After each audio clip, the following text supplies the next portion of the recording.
Welcome back to another episode of The Educated Home Buyer. This week, we are back again, going to answer your questions live here regarding real estate, regarding mortgage. We're going to have some fun along the way. Once again, we have Mr. Certified Mortgage Consultant. What is the CMC, Josh? That is it. It is a certified mortgage consultant. It's the highest We have Mr. Josh designation issued by the National Association of Mortgage Brokers, the esteemed group. Josh is the president. No, Josh is here to answer your mortgage questions. I'm here to answer your real estate questions. Typically start the show off every single week, if you're new here, by talking a little bit about what's happening in the economy, and then we dive into some questions. For those of you who are new here or haven't been here in a little while, the format has changed a little bit. We've gone from 2 hours down to 1 hour, a little bit more concise, really trying to hammer the good questions that come in, give you with the information that you need and not take up your time. So that said, this past week didn't really get a lot on the news front for the most part, right? We've got some inflation data coming in for the UK and whatever. It's not reporting great, but really what we have is, Fed officials talking, really creating volatility in the bond market, which in turn, Josh, has been driving interest rates higher.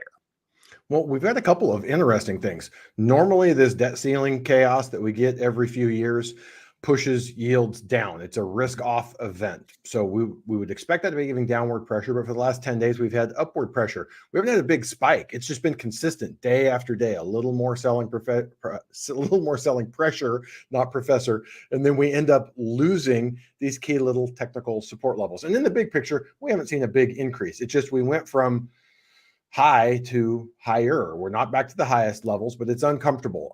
And we got to ask, what comes next? What changes this? The Fed speakers have all been out in force, insisting that they need to raise rates more, which is crazy. They are well positioned to sit back for a few months. Maybe in 3-4 months, they end up being right, but there is no risk in waiting right now. So we have another meeting coming next month. We have the CPI data that, looking at base year effects, we should see some nice improvement next month. So it's just up to the market to kind of see where we're at. Kind of the last wild card, Jeb, that we're having here that I kind of feel is not getting credit for the selling pressure that we're seeing in bonds and higher yields is all of the banks that we lost 6 weeks ago. They had lots of assets that are now being liquidated. The Fed is a big seller of both treasuries and mortgage-backed securities right now. And that would tell us there's just enough of that selling pressure. We're not seeing a big sell-off. Bonds aren't massively worse day after day. It looks like the Fed's just using this opportunity to sell into these higher yields. So it'll be interesting. I'm not making any calls for what happens with June, but if we're back here this time next month, I would expect yields to be lower. The question is, are they a little lower? Are they a lot lower? We're sitting here at the exact same spot. Yeah, and we've talked about this before. The Fed's preferred measure is PCE data, which is actually coming out on Friday, but not really something that they've been, I wouldn't say paying close attention to, because they're obviously paying close attention to it, but not giving it, the same credit over the last 8-9 months as say CPI. So they've been really watching CPI versus the PCE, but we're going to get PCE data on Friday. Depending on what happens there, if there's any additional volatility, any additional spikes in inflation, that could cause additional pressure on the bond market, which in turn could push rates higher. And at the moment, we're sitting towards the highs of mortgage rates. So we're going to take a look at some charts here and dive into those, and then we'll talk a little bit about rates and ultimately get to your questions. Now, before we do that, I want to take a minute and just ask a favor, right? You guys are here on my YouTube channel, but Josh also has a YouTube channel. So those little handles underneath our names are our YouTube channel. So go over, give Josh some love, show some support, check out his channel. In addition to that, many of you guys have helped us get to the point now where, you've helped grow the podcast. I know there's a lot of listeners here that listen to the podcast as well. We're currently sitting at 990 subscribers. The goal tonight is to hit 1,000. Ultimately, we want to grow that channel as big as possible, but tonight the goal is 1,000. So 10 of you could reward us by doing that. That would be, awesome. In fact, the last couple of podcasts that we've done on the show have been the best podcast that we've done as far as viewership goes, as far as watch time goes. We've talked about the risk of buying a house versus the essentially not buying, if you will. The week before that, what did we talk about, Josh? Drawing a What blank. has to change Yeah, for things yep. to improve, What has to change? And then today we actually talked about what do you do if you decide homeownership's not right for you? Where do you have to invest your money? How much do you have to invest? What does that ultimately look like? And that's going to come out next Tuesday on the podcast. So if you don't mind, support the podcast. You know, we greatly appreciate that. And secondly, last thing is I'm a real estate agent. I sell property here in Orange County, surrounding areas. So if you're looking to buy a house, you're finding this podcast, you don't have a real estate professional, I would love the opportunity to guide you. I feel like show up every week. We talk about stuff. I never talk about me selling real estate. I actually do sell real estate. That is my job. This is kind of a hobby on the side. Josh does loans. If you need a mortgage loan anywhere in California, you can call Josh. In fact, he's approved in other states as well. So if you use the referral link, which I'll throw up on the screen here in just a moment, you can get in touch with Josh. And if he doesn't serve one of those states, we'll get you in touch with somebody else. That said, Josh, let's take a look at some charts. So very first chart that we look at every single week is inventory. So inventory increased marginally from last week. We'll talk about percentages here in a minute, but we're sitting at 424,000 homes. It's up just less than 1% from last week. So no meaningful jump. Orange County, 2161. Last week we're at 2150. So 10 more homes, a little bit of increase. Huntington Beach at 176. Last week we were at 168. So again, inventory is growing, be it slowly, but it is growing. What does that look like? So this is active listings versus homes under contract. So that gap is getting a little bit closer, but you can see compared to last year, had more active listings, had more homes under contract than we do today. But the gap is getting smaller there with only 14% fewer new listings. This chart doesn't look great, Josh. Again, we're below the 21 and 2022 numbers with the trend headed downward. We need new listings to come to the market in order to help increase supply. So the lack or the direction that chart is going leads me to believe that there's a really good chance you're not going to see inventory grow meaningful in any, not going to grow meaningly. You're not going to see it grow meaningly full. Wow. I'm not going to see it grow any significant way here anytime soon. But this is the chart that I want to show you. So rose from 420 last week to 424 this week. Same week last year, we were sitting at 312,000, which again, considerably lower, but look at the increase. It jumped to 338. Inventory bottom for last year was at 240. Last year was 240. The peak for this year was 472. That was like in January-ish. So we've gone from 472, same year, down to 424 in a time when supposedly more and more homes are coming to the market. Shows you that that's not actually the case. All right, Josh, again, just another chart here showing inventory weekly. Just the trend again. I like to always look back 16, 17, 18, 19. Those were the years prior to the craziness. What did inventory look like? Considerably lower. And this is, we looked at that chart already. So let's see here. What do we got? This just shows single family homes pending contract versus new contract. Again, 68,000 new pendings, but that's still 10% fewer than last year. And immediate sales, 23% of properties coming to the market are immediate sales, just showing that demand is still holding out there. Median home list price, home price, both going up, moving sideways a little bit, not really seeing any meaningful drops on those numbers. Price reductions more or less staying the same. People aren't having to reduce prices because there's still demand out there in the market. Now, Josh, Zillow just recently changed their forecast. So, a lot of this this chart, if you looked previously, I probably have the old chart somewhere, was orange or red or whatever. Now it's really green. So what are they saying? Well, we looked the last time we saw this number, I think they were expecting a small dip. So they went from a year ago saying they were expecting 11% growth. Then they dropped that number down to about 1.5% and now saying 4.8%. So hopefully you guys watching at home, we don't look at any of these and go, see, here's the facts, here's the data. You're starting to see there's numbers all over the place. We're going to look at the American Enterprise Institute Housing Center and their numbers here in just a second. But what we always like to do is look at everyone's numbers. And if someone's an outlier, they're super high relative to everyone else, super low relative to everyone else, we're going to dig into that data. But the consensus can be interesting. There's wisdom in crowds. And if all experts that use certain different data sets and analyze and look at it differently are sort of coalescing around an idea. Jeb and I have said for a number of months that for the foreseeable future, the most likely outcome is somewhere between 0 on the high end, 5% on 0 on the low end, 5% on the high end. And they're kind of in that range. I was a little bit surprised at how much green is on their chart, but this is good data. They are analyzing their own data. They aggregate from multiple listing services around the country, what's coming on the market, when it goes pending, when it closes. So they have a really good read on the data. It doesn't mean they're right, but it's a good look at forward-looking data and seeing that they've had a little bit of a correction in their opinion from last fall. And then here we have existing home sales, month over month, down 3.4%, year over year, 23.2%.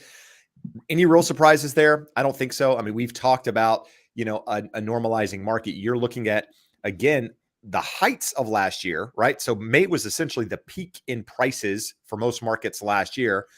Most homes, were going under contract, February,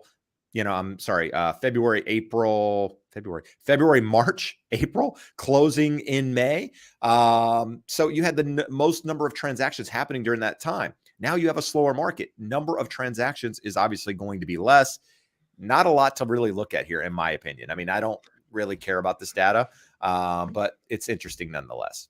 It's interesting. I would like to see just month over month the chart of the total number, 4.28 million. There weren't 4.28 million sold last month. That's the annualized pace. We should be above 5.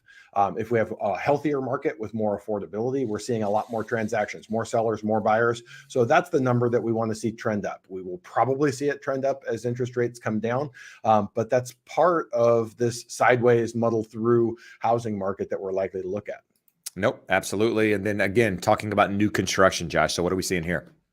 Just a little bit better year over year. Again, I don't concern myself so much with the median. If the price is going up, okay. But that can mean they're building more expensive homes, bigger homes, any number of things. This is just telling us 683,000 in terms of signed contracts on an annualized basis. So we can see it's trending up. So the important thing is it's up 11.8% year over year. Last year was a really rough year for home builders. They had a lot of fallout, a lot of cancellations. So they're doing things aggressively, not as much with price, but with mortgage incentives of covering closing costs, buy downs, that type of stuff. And it's working. If you see their stocks, if you see their profitability, home builders are doing pretty darn well for what's considered a housing downturn. Absolutely. And then this is from the American Enterprise Institute with regards to home price appreciation year over year. So Josh, you and I were talking a little bit about this, but what are we seeing? So really just wanted to point out a year ago was insane, 17.8%. And now you're down to 1.4%. So their projection, again, they have their own data. They have their own analysis. Year over year home price appreciation for 0% through the year end of 2023 and 3% next year. So really kind of this muddle through with continued appreciation, but not a huge amount of appreciation. The other cool thing you can see in this chart below that gray box is what did the projection look like over the period from 2013 through 2021. 4% was low end, high end was 8%. And Jeb, what nationwide the last 70 years is about 4.6, 4.7%. Yep, 4.6 is my understanding. So pre-COVID, the world looked pretty normal. And then we had some insane years, and you never get something for nothing. You're going to give that back. What? I think it is very reasonable for us to expect below trend, below 4.6% appreciation for the foreseeable future. So there's no free lunch. Is that what I'm hearing you say? No free lunch. There's probably 14 different ways we could say that. Do we want to do that? You guys in the comments, if you have any other ways of you don't get something for nothing, no free lunch, let's think of all the ways we could say it. Yeah, there you go. So compared to a year ago, home price appreciation is down, as you can see here. But on the lower side of things, you're not really seeing the same effect, if you will, right? And you know, Josh and I were talking. We feel like the majority of our audience is probably in that mid to low price point in considering everything, right? Most people here probably aren't looking at luxury homes. So, the luxury, the middle of the road, if you will, those are, obviously seeing the bigger impacts of higher rates and whatever. Whereas the lower, yeah, it's still being impacted, but not, because there's more, not the same way that the middle tier is. And that's primarily because there's more of that able demand that we talk about, right? We talk about willing demand and able demand. There's more people able to buy at lower price points, and therefore keeps that competitive, keeps those homes from really going down, like the higher price points. And Yeah. Josh, last thing here, we can talk a little bit about money supply if you guys want to talk about money supply, but you can just see prior to the pandemic, money supply, where it was, the spike after, essentially the government just infused the economy with a ton of cash, and what we've seen since then. But, less money supply out there, in turn, means tighter credit conditions, tighter lending conditions. And Josh, whether or not you want to talk about, velocity of money, we can, but what are we looking at here? This one here is just another read on money supply. A lot of experts consider this a better look than money supply, other deposit liabilities, and basically it's the same thing. You can see shot through the moon during COVID, and then now we're seeing contraction there. So that spike would be very hard. One of the reasons why inflation did not get out of hand as quickly as people expected is during COVID, the velocity of money went way down. Everyone's trapped at home. You can't go to a store and buy stuff. The store owner can't take that money and go buy their stuff. People are doing their own hair, all sorts of things. So velocity of money went way down. Explain velocity of money, just transferring it's hands. How quickly money moves throughout the economy. So say you got to go to the barber, you pay the barber $20 for a haircut. Well, he needs to pay his babysitter. He gives it to his babysitter. She needs, to go to a movie this weekend. It goes. So it's just how quickly money moves through the economy. So when you have high velocity and a lot of money supply, that's very inflationary. The inflation took a little while to kick in because velocity was really low while the supply was going high. When the economy opened, in addition to the supply constraints, velocity picked up and you still had all this excess money. So what we're seeing is velocity is generally lagging. Money supply is coming way down. Velocity is likely also to come down. When you have both of those, very recessionary, very at least disinflationary, if not deflationary. So it'll be interesting for us to watch going forward.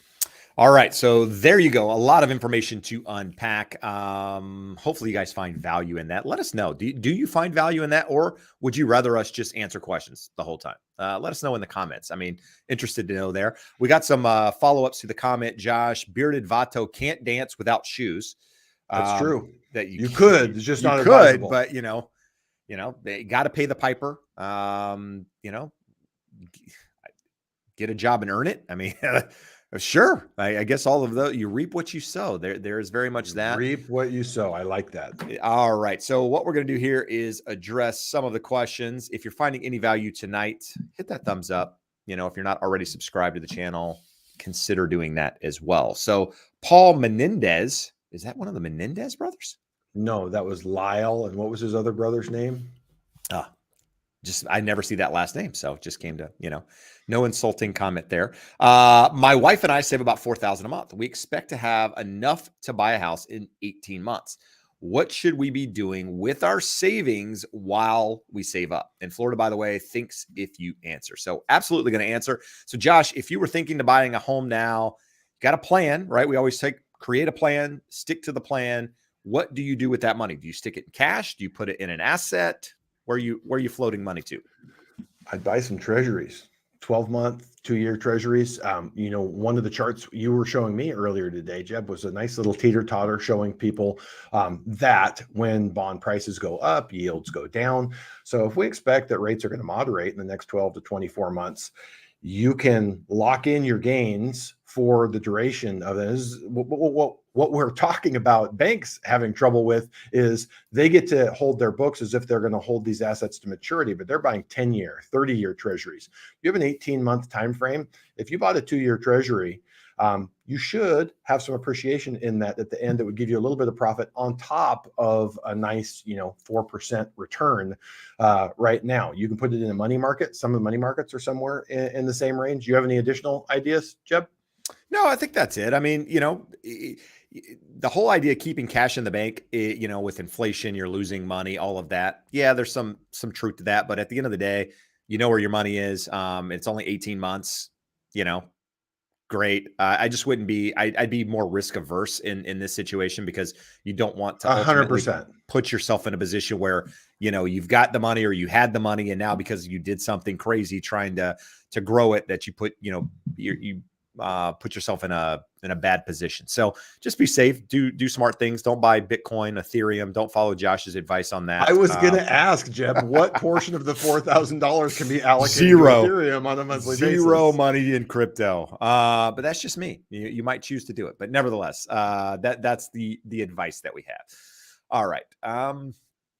Josh, I'm going to start an Ethereum tracker over here so that month over month, year over year, we can see how much you've left on the table. Please do. Let's see. Orange Pulp says, really like the intro part more than the question, so please don't stop. So, hey, no, it's good to know. And last week, you guys asked for the slides on this, right? So this week, I took the slides, put a Google Drive link to basically that, how we put the slides into the show to start with. It's in the description. So if you want to see those slides, go check it out. They're in the description below. If you're listening on the podcast, on Spotify, on Apple, one of those, or any other platform, there will be a link in the description where you can get the slides as well, just so you know exactly what we're talking about. And that's something that we will do going forward as well, so that we're all on the same page. Now, Josh, this is a question that people have asked. We've addressed it, but it's here, and I think it's important to consider. Derek says, with the new mortgage rules, is it a smart idea to skip a few car payments to lower your credit score a bit if it's too high to get the best rate? So there's this idea, Josh, that lower credit score borrowers are still getting a better deal than those with high credit. Is that true? Answer the question. This is the worst part of fake news, is that this is a very reasonable conclusion to draw from the headlines in many of the videos and articles that were out there. Here is what happened. We had a set of loan level price adjustments, which are basically penalties for lesser down payments and lesser credit scores. Now we have a new set. So people with lower credit and lower down payments now pay less of a penalty than they did before. So for them, it improved more than people with better credit and bigger down payments. And some of those people with bigger down payments and better credit are actually paying more than they did before. But in no situation is it better to have a lower credit score. I almost said in no situation is it better to put a lower down payment, but in a couple of sections of that grid, in the infinite wisdom of the FHFA, there are spots where you will get a better rate on your first mortgage with a 3% down than with a 5% down. And there's a couple of credit scores where that will be the same, between 15 and 20% down. But no, under no circumstances do you want a worse credit score, especially if you're putting less than 20% down, because you'll also have mortgage insurance, and the mortgage insurance penalty gets brutal for lower credit scores. People with really good credit pay really low mortgage insurance rates. People with okay credit pay really high mortgage insurance rates on conventional loans. On FHA, it's the same for everyone. On VA, there is no monthly mortgage insurance. But no, in no situation do you ever want a worse credit score. There you go. The Flight Simulation Experience says, what other YouTubers would you consider credible and non-credible out there right now with real estate? So if I'm being completely honest, I don't watch a lot of other YouTubers and real estate videos. I just kind of do my own research, read my own stuff, talk to people that I know outside of the space, and that's where my videos come from. I've been on videos with Shahida Hill. I've been on videos with Jason Walter, Javier Vidana, Kyle Seagraves from When the House You Love. These are all people that I feel like put out good content. A lot of it is real estate related in the sense of education. More so it is, what's going on in the market, which honestly is the most useful information as far as I'm concerned. With that, there's more bad out there, in my opinion, than there is good. And it's because the bad gets clicks, it spreads fear, it gets paid more, it spreads faster, it does all of those things. With that, I don't really pay attention to a lot of it out there. I don't know a lot of these other channels. I don't watch them. So I'm not really a good person to ask. But I think if I'll ask this to the audience listening right now. There's 181 people. Who do you find value in? What channels do you find value in? Because that's ultimately a group of your peers, right? We said earlier, what was your quote, Josh, about something in numbers? Anyhow, something about crowds, but nevertheless, listen to your peers out there. The people will speak and give you the information, but that's all I got. Yeah. I would say the same. I probably watch more YouTube than Jeb does. And the craziest thing is everyone has kind of learned to game the algorithm, and you get crazy headlines, and then you get 10 minutes into the video and they say the exact opposite, which may be perfectly factual. So it can be a little bit frustrating, but it is what it is. Okay, good stuff. Nello's Nook, just a comment here. Nothing that's really a question. Just says these high mortgage rates have suspended my real estate investment development until they drop below 5%. So I don't know if that is somebody buying. It sounds like development. So, that's somebody that may be potentially building property. Higher rates, tighter credit conditions means less construction out there, which in turn doesn't help inventory, in my opinion, and just kind of kicks the can a little bit further down the road. But let's see, Thelta Chai, is that where we're going with this? I believe that's what it is. I'm going to go with that. So I'm going for a new build. I am currently in contact with one lender, but feel as though it's not best to stay. Found another lender who's okay, but it's best not to stay. Found another lender whose rates are better. How hard is the switch with a VA loan, Josh? Let's answer that question second. First part is, this is a new build. Do you know when you're going to close? Are you locking the interest rate today? I will scream from the mountaintops till the day I die. The worst mistake you can make is picking up the phone and calling and saying, what's the lowest rate? What's the lowest rate? What's the lowest rate? So-and-so told me this. Will you do it for less? This is an important transaction in the way that it's managed, in the terms of delivering what you have, the experience that you have throughout that process. June 30th is when they close, and they locked it already. Okay. So I would ask, in terms of the interest rates, did we already lock with the other lender and now we have a new lender that's quoting something lower? Don't think that's super cool. But let's say you were floating and you called both lenders and one of them is appreciably better. When I say appreciably, we need to be talking about 0.25%. If you tell me one lender is 0.1% better and you're going to start over, change the process, or move, generally not worth it. Moving is not difficult. I had one in January, past client. She was moving to Florida, VA loan, very similar to this. Lender had strung her along for 6 weeks. They were supposed to be closing in 2 weeks.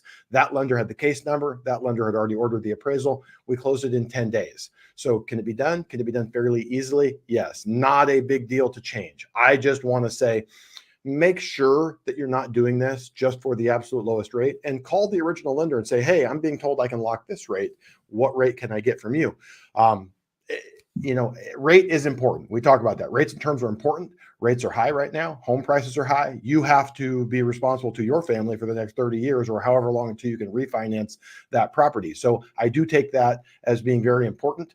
But if you call around, I will tell you, we've said this before, at least 70% of the people in our business are worthless. So if you call 10 people, you just talk to 7 morons. So hopefully it's not one of those that is giving you that that There's a figure. high probability you talk to 8 or 9, but Yeah. we'll go with Yeah. 7. So I'm not saying that I'm the only one. I'm not saying Jeb's the only good realtor. We got a guy 3 doors down from us, really good at doing loans. Buddy of ours, also here in Huntington Beach, popped up in my Facebook feed last night. Awesome at doing loans. So I am far from the only one, but we are a minority in the crew. There you go. Good question here. Does building a new garage to a house without a garage a good investment? Will I see a return on investing when selling or investment when selling? So I would say the easy answer is yes, but I would say it also depends on the market that you're in, right? I'm from Eastern North Carolina. A lot of houses where I grew up are in the country. We don't have garages. So if a house had a garage, some people just don't care. Well, they don't care that it has a garage. They're not going to use it as a garage. They would use it for a shop or storage or something else. So it kind of depends on the market. Here in Southern California, most people want a garage for one reason or another, whether it be to convert it to an ADU, whether it be to park your car or storage, whatever. Most people, most home buyers, when I'm having consultations and having them fill out questionnaires, a garage is on there. So I say, yes, it is, but also look at homes around you. Look at the homes that have garages versus the ones that don't. What do the homes with garages sell for versus the ones that don't? How much is it going to cost you to build that garage? And does it make sense for you, right? You might not get a dollar for dollar return. It might cost you $50,000 to build a garage, and you might only see 30%, or $30,000 go up in value on that quote unquote investment. Is that okay? Are you okay with it? Are you going to get some use out of it yourself where, it doesn't really matter? We talked about Josh building a swimming pool last year, right? Before we did it, we're like, Josh, dude, you're not going to get that return on your house, right? It costs you $100,000. You're not going to get $100,000 more on your house, but they wanted a pool. It was a lifestyle choice. They're going to be there for a long period of time. They wanted to enjoy that. So you have to also factor that in when you're doing these types of things. And I was going to say the same exact thing. Look around. How common is it? If 80% of the homes in the neighborhood have a garage, then it probably would add a lot of value because that's the expectation of buyers. If no one has a garage, maybe people in that area just don't value them very highly. Agreed. Jeff has a good question. Says, have you ever seen buyers regret buying on a busy road or near a highway? In my area, there are a few nice properties sitting on the market because they are right next to the highway. So, I've sold properties that back to major freeways, like so loud in the backyard, and that dude still owns the home today. The one in Anaheim, Jeff? Yeah. Is it the one in Anaheim? Yeah. With a 30-foot wall at the end of the street, on Chevy Chase. Freeway. It's one of those things. It's a preference thing. Most people, I would say it's a conversation we always have, right? When a property backs to a street, backs to anything, train tracks, whatever, could have an impact on the value. It's something we discuss because we talk about how it's going to impact the sellability of that property. And people are like, I don't care. For one reason or another. I grew up on a busy street. I used to back to a freeway. It doesn't matter. I'm sure there are people that regret it for one reason or another. Personally, I haven't come across really any of those people. Most people that end up buying in these properties, end up staying for one reason or another. But I'm sure there are definitely properties. And I would say if the properties are sitting on the market, it's likely because of that. I mean, I have a house right now that's sitting on the market. It backs to a major street. In fact, it almost is at the T of two major streets. So you get some noise there, and there's, the showing, the feedback has been the property's nice, but my clients just don't like the street. And so you just got to work through till you find the right buyer that's willing to buy at the right price and is okay with backing to a street. Couple of good follow-ups here. Arnold says, I regret it. It's too loud and dusty. Dusty is for real. Darren Budry says, I know people who regret buying a house too close to train tracks. It gets loud when a train goes by, and that track has a busy schedule. They always ask me to swap homes, LOL. What I would say is I went to school in Cheney, Washington, just outside of Spokane. It's a farm town. There's a grain train that runs right through town to pull everything out that the farmers grow. And on my recruiting trip, I was like, there's no world in which I can live in this town. At midnight, they got trains coming through, blowing whistles, everything. After about 2 weeks in the town, we forgot all about it. There you go. Yeah. And it's one of those things, honestly, you do become accustomed to it, just, the noise and whatever else. And, but to each his own. For me, it would be a problem, but for some, it's not. Josh, we got a follow up earlier. We said that, if you're looking to buy a house, you need a mortgage. Josh can help you in California. He can help you in a lot of the Western United States get a mortgage, get through a pre-approval process. Can you do Vegas? We're getting close to Nevada. Nevada has some of the strictest brick and mortar requirements, meaning not only do we have to have an office, we have to have a full-time Nevada resident employee in that office every day. So our company's getting close to having that added. So soon, but not now. So I would, again, go back to filling out the form. We can get you connected. We have a handful of really good people in Nevada that could take great care of you.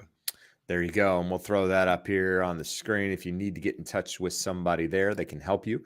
Earlier in the show, I mentioned if you're buying a house in Orange County, Long Beach, I would love the opportunity to help. Give my team and I the opportunity to guide you through the process. I know a lot of people use the information here, then go out and use somebody else.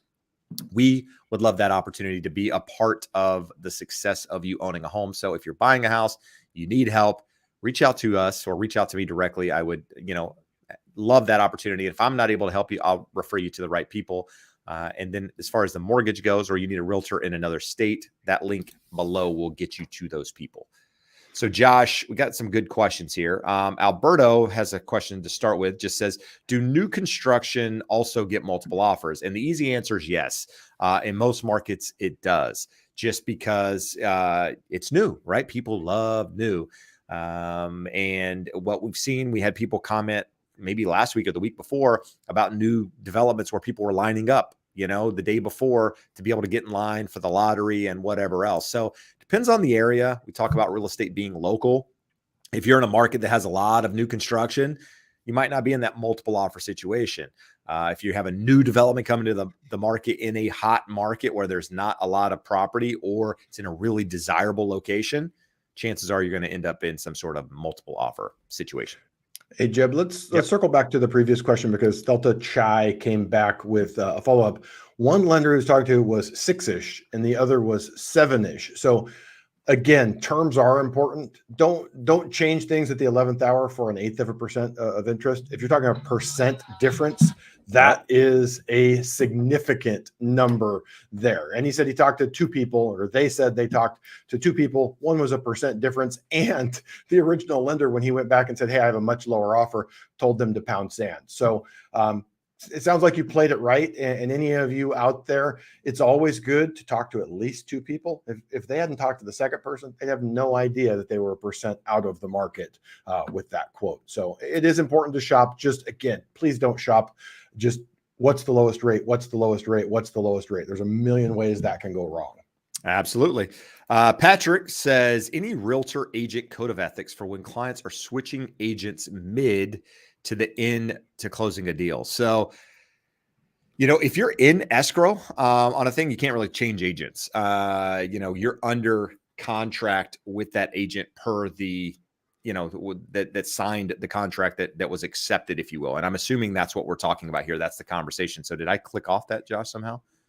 I did, or you did, one of us. I was starring a new one and I accidentally clicked on it. I screwed you up. It's okay. So if you're in escrow, you can't really switch agents. Now, if your agent's dropping the ball, doing something crazy there, you can go to the broker and the broker might assign another agent to work with you.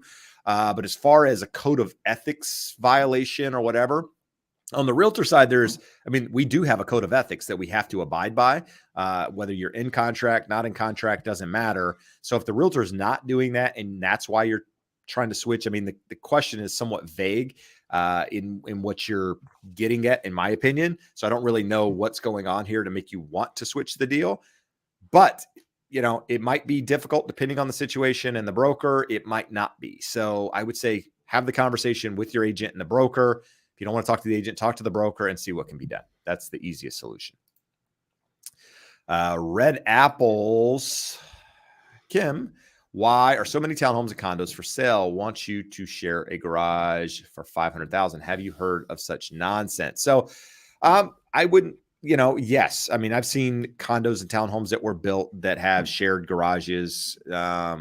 It's not normal, at least in our market. It's not normal. There are properties here, complexes here that have them. They were developed, back in the They were built rather back in the 60s, 70s. And for whatever reason, they thought that was a good idea at the time. In fact, a lot of these were carports is what happened. And then they were converted to garages, and it was just easier to make two cars park in one of them versus making them individual garages is what I've seen. Not normal for the most part. But I don't really have an answer for you outside of that.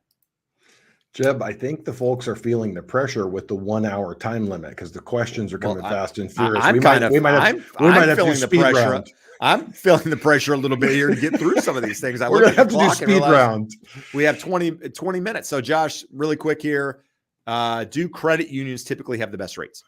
No, they can, but they don't necessarily. Many credit unions don't actually do their loans with depository funds. They're a glorified broker. Doesn't mean they have bad terms. It just means they're not even loaning their own funds. On the other hand, there are credit unions out there that loan their own funds, have special programs, special discounts for members. Always a good idea to check with them, and it will change over time. Jeb, we have a client, your buyer still hasn't found a property, but his credit union at 2 different times in the year and a half that he's been looking, we were crushing them at one point, and the other time he comes back and they had an amazing rate. So not even consistent from day to day. It's worth checking with them, but I wouldn't say I'm only going to my credit union because credit unions have the best rates, because that is absolutely not true. All right. Back to speed round here. This is a pretty easy one. Can seller accept multiple offers and sign the contract for all those multiple offers? So no, they can send out a multiple counter, if you will. And then when the multiple counter comes back, they can accept one, and then they can sign the other ones denying them, basically saying that they're not accepting, but you can't accept more than one contract at a time. You can only have one executed contract, and yeah, easy answer. Josh, this question came in from Carla Garcia. Jason is clearly being told either sign in under Jason, or he wants to know this question did not come from me. Not my question. Dude, you better let him know it was from me. But anyway, what can I expect as far as a discount if buying cash rather than a mortgage? 20,000, 50,000. I would say nothing. I wouldn't expect anything. Here's the thing. Cash is no better than a loan. It all ends up in the seller's account as cash, right? It doesn't matter. But with that said, now I was pretty blunt about how I put that.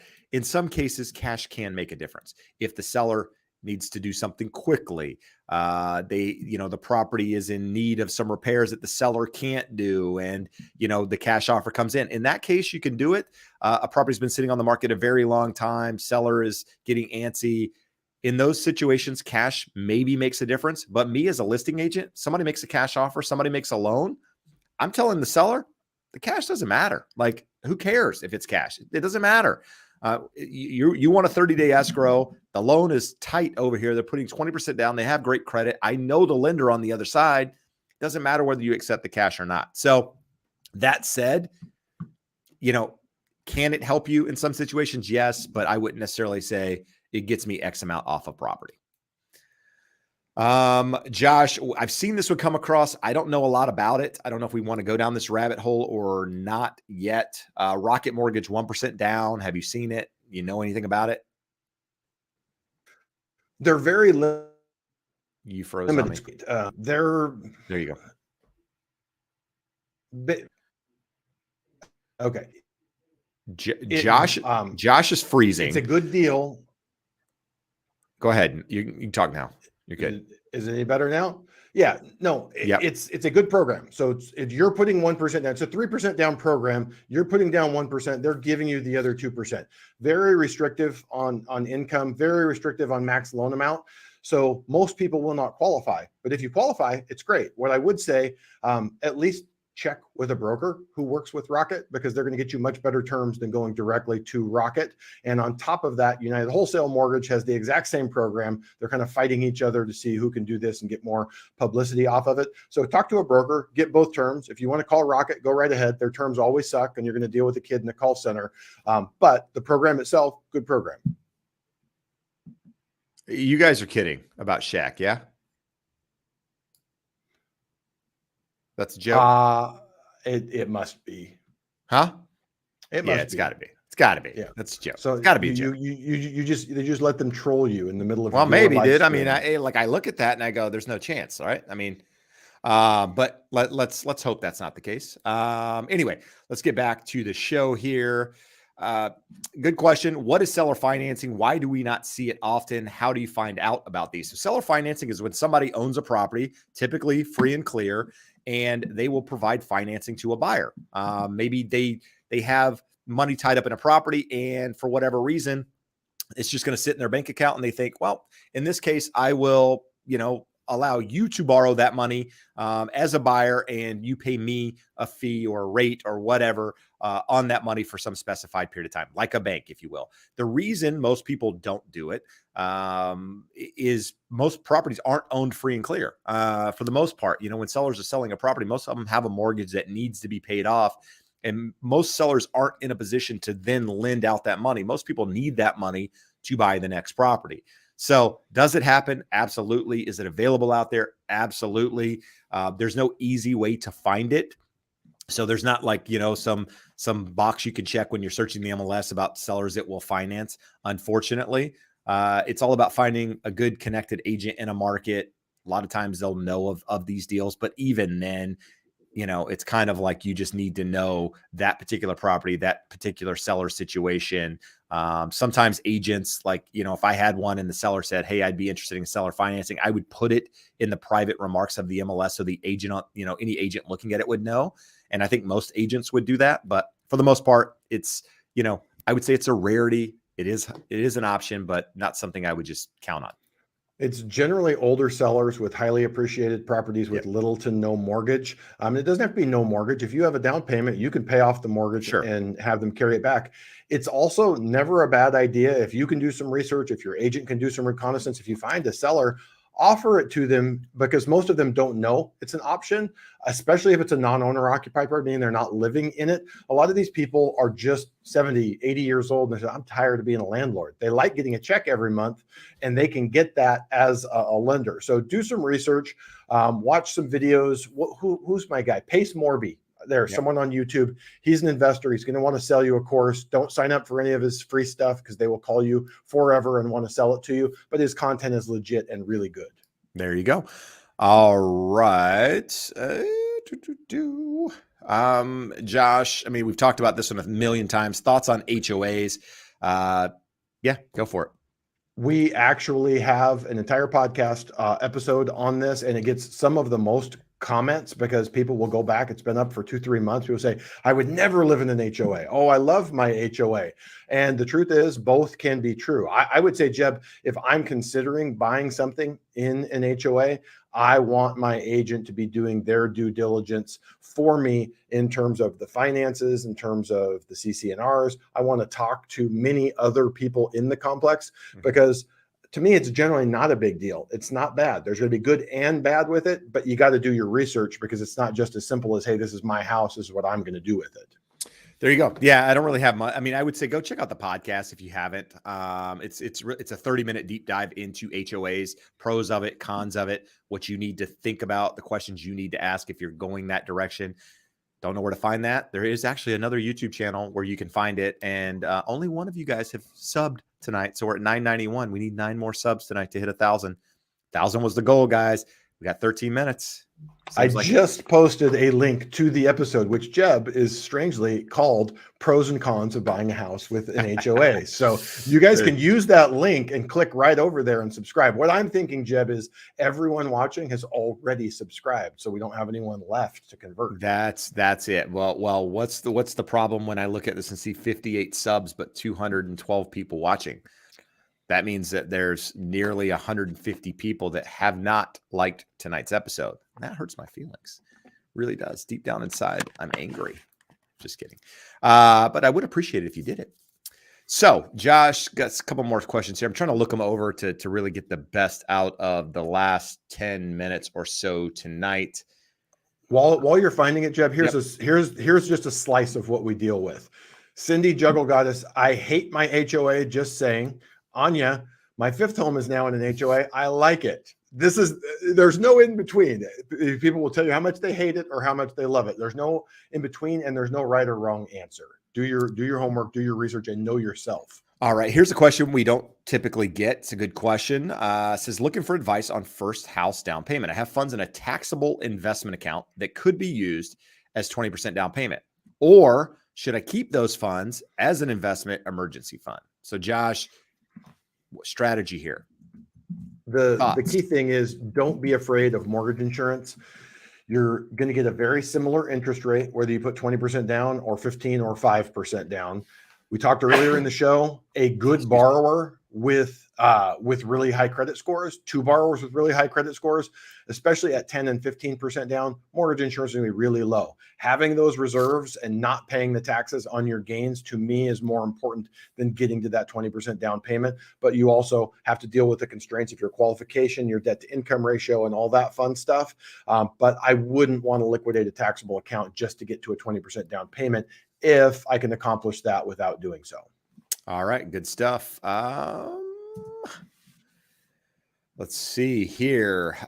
Billy Cruz, my landlord offered to seller finance the remaining amount of a mortgage loan I can get, but how? So I'm not sure. So the question here, so maybe you have the down payment and the seller will finance the rest. Is that what you're saying? Or you have a partial down payment and the seller will give you the rest of the down payment? So, Billy, tell us a couple things. Does the owner own the property free and clear? Is there no mortgage against it, or is there a mortgage against it? And what down payment do they want from you to finance the difference? And then we can get you a better answer to that. There you go. That's the right answer, or the right question, rather. Let's see. ZL, why don't sellers use more video and 3D camera photos? The listings with these stood out to me when house shopping. Is it just laziness? It's that, it's cost. People don't, you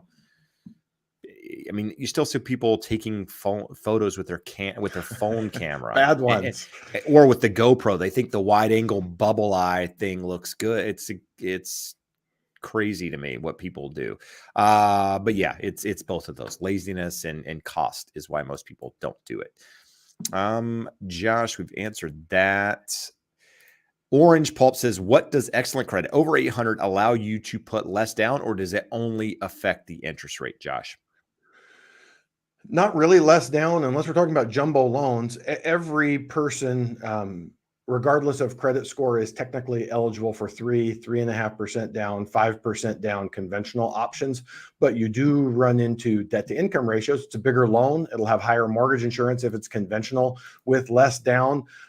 So no, the credit score doesn't allow you to put less down. It makes it cheaper to put less down, both in terms of your interest rate and your mortgage insurance. All right, good stuff. I don't know if we want to go here, Josh, but I'm going to throw it on there. Landlord tenant question: Section 8 tenants versus non-Section 8, pros and cons. I have no Section 8 tenants, but I have friends who own properties, and specifically Target. We have a client, Jeb, that she came from the show 2 years ago, sort of the tail end of the refi boom, early 2022, when rates were shooting up, and we refinanced a bunch of their properties. They only rent to Section 8 tenants. And here's their logic and their experience in the 3 or 4 years they've been doing this. If a Section 8 tenant does something wrong, destroys your property, doesn't pay their rent, has to go through an eviction, they're going to get kicked out of that Section 8 program. No one wants that. They're getting a large portion of their monthly rent covered by the government. So they're more likely to toe the line. And these people also feel like you're able to charge a little bit more rent because the majority of it is being covered by the government. You're going to get it on time. You know where it's coming from. So not what if the government defaults? Well, that's a good point. If we don't get a debt ceiling resolution here, you may not have your check on the first of the month.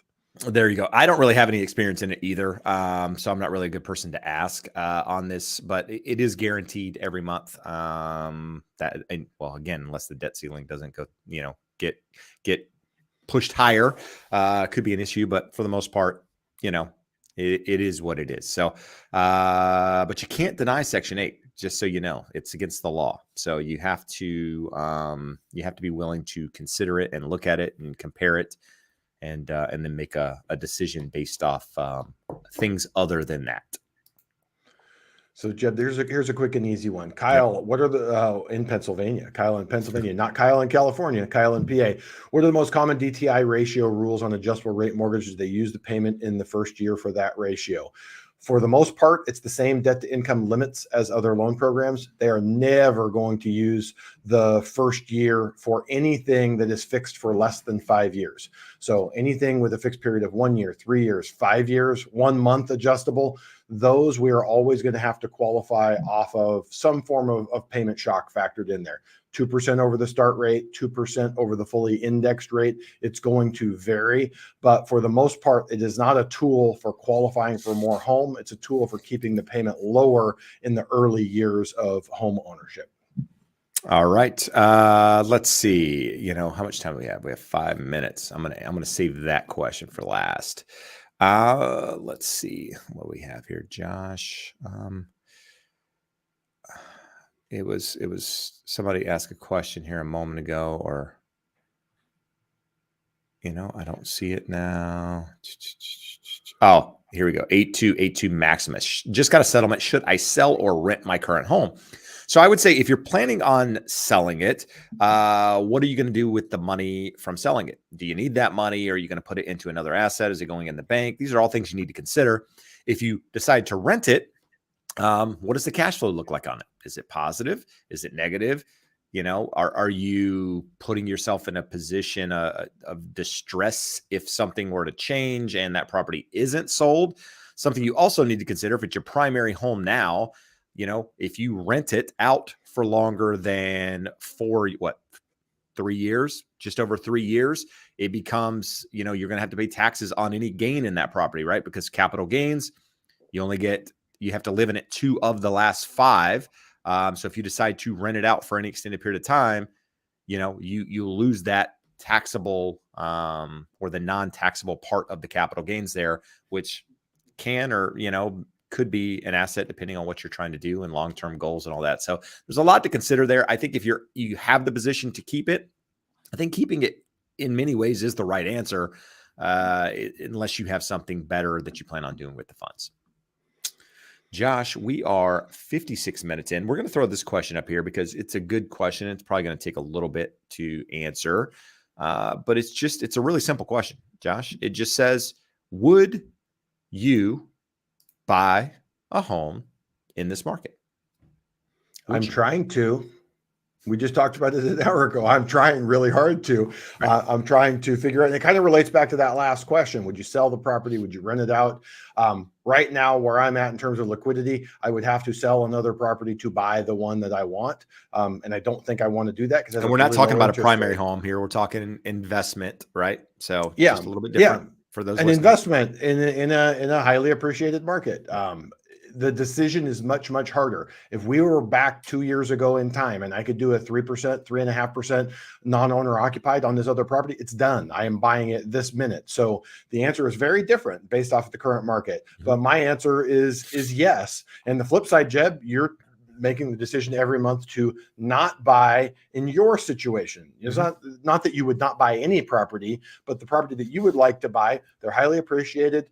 Rates are higher. That monthly payment would be a significant increase over your monthly payment. And for your lifestyle, you're choosing not to do that. So the answer can come either way, and there's not a right answer. It really comes down to you and your family and your lifestyle. No, I mean, that's really the right answer, right? I mean, you guys have been watching this for any period of time. You know that my wife and I would like to buy another property, right? 3 growing boys, 11 now, 9 this weekend, and then another one will be 5. So, we need more space, want more space. We don't necessarily need it. And, 2 years ago or a year ago, talking about the idea of moving, it was, hey, keeping the current property that we have now and buying something else, right? Because, money was cheap on the lending side and it all worked out. Now, if we were to find that right property, probably have to sell the current house in order to make the deal work, just because of how high rates are. I don't want, a $10,000 mortgage. It's just, not something I want, even if I can do it financially. It's just seems crazy to me. So with that said, we're choosing at the moment not to do anything. Now, if the right property came up and we were in a position to do all of this, would I? If it made, sure, absolutely, I would. I'm not looking at the market going, I think the home prices are going to crash, therefore I'm not going to do it. That's not how I make decisions on this. It either makes sense financially on a monthly basis or it doesn't, right? Because the next move, we're going to be there for for an extended period of time, which I'm not worried about the direction of home prices during that time frame. So just me, that's the way I look at it. My real estate's local. I understand it. You might not be in that position, or, might be looking at a different market, having, different thoughts or whatever. And that's okay, right? To each his own. Josh, 230 people watching at the moment. There's 81 likes. If you're liking the show, if you find any value, do us a favor, hit that thumbs up. Earlier in the episode, I mentioned a couple of different things. So we've changed the format. We're now doing an hour. It's pretty action-packed. I know it's a lot of you guys like the 2-hour deal. It's a lot to do for 2 hours. And honestly, Jeb, we end up repeating a lot of the questions. There's a suggestion here. Kim would like to know if you could consider doing 1 hour and 30 minutes. The only way I can make that work is if we start at 4:30, and that is starting earlier, because now my son gets out of soccer at 6:30. I make an effort to be able to go pick him up because it helps my wife out, for one. I enjoy seeing him play for the last 10, 15 minutes. And so that's part of it. So it's an hour for now. We'll see what the future holds, right? We went from 2 hours down to an hour. Could it change again? Absolutely. But at the moment, this is where we are. If you haven't done so already, go over to the podcast, subscribe. It would help us out. Goal again tonight, it's 1,000. We're at 992, I believe, last time I looked. 8 more subs, and we'll be there. It'll help us monetize and 216 people here tonight, Jeb, and only 2 chose to subscribe to the podcast. Yeah, it'll give us the motivation to continue to put out this content, right? All this stuff's free, right? The goal here is to give you everything that you need to know to buy a house, and in turn, we benefit because you guys become homeowners. You come back to us and say, Jeb, you guys helped us. Josh, you helped us get to this point. We're thankful for that. That helps us again. So if you find any value, do that. Josh is here to help you with mortgage loans. So if you need a loan anywhere in the country, go over to Josh by that referral link below. If you need a lender anywhere else in the country, that will get you there as well. Lastly, I'm here to sell real estate. So if you need a real estate agent locally, reach out. Josh, any parting words? Did you still have a last question stored up, or I did not? That was the question. Would you be a home buyer? All right. Well, then I have the last question of the night for you, and this will be our parting shot. Hilly Billy says, is Jeb a short name for something else? It is not. It is not. It is my middle name. I've been called by my middle name my whole life, and that is it, Jeb. When you're from the South, in rural country area, that's the best they could come up with was Jeb. It's all they could spell. And so it wasn't even a name. They just put some letters together and sounded it out, and here we are today. So Jeb, we are pinned up here at 1 hour and 2 minutes. So we're not going to answer this question, but Josh does Doge. This is a somewhat difficult question. I understand where you're going. There's lots of moving parts. Reach out, fill out the link. If you're outside of California, just email me at josh@bywisemortgage.com. That's a complex question. I don't think a lot of people are going to be interested in it, but I definitely want to answer that for you. All right, there you go. Until next time, guys. Adios.